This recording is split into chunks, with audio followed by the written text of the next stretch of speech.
Nakahanda po ang mga ahensya ng gobyerno sa posibleng epekto pa ng bagyong Inday at pinalakas na hanging habagat sa bansa.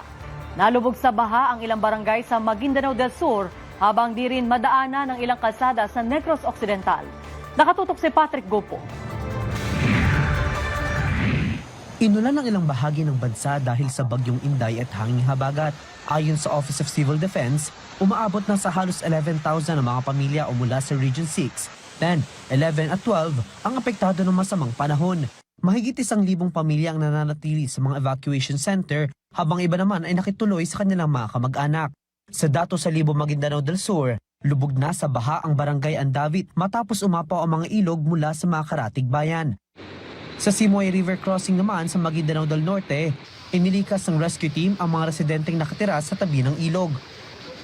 Nagtala rin ang pagbaha sa Pagalungan Maguindanao del Sur at tumaas naman ang level ng tubig sa Libungan Cotabato.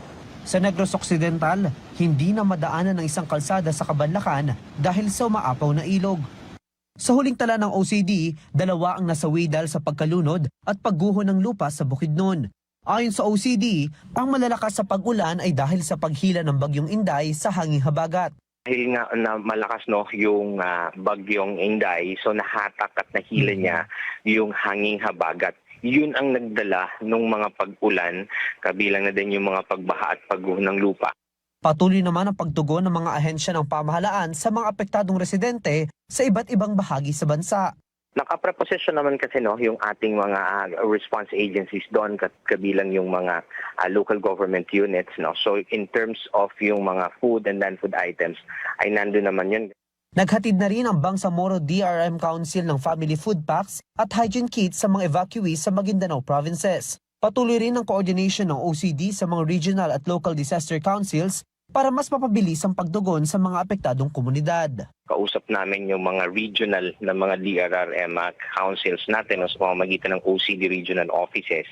And then yung mga regional offices natin, yun po ang direkta may nakikipag-ugnayan doon naman sa ating mga local DRRM councils at saka mga barangay committees.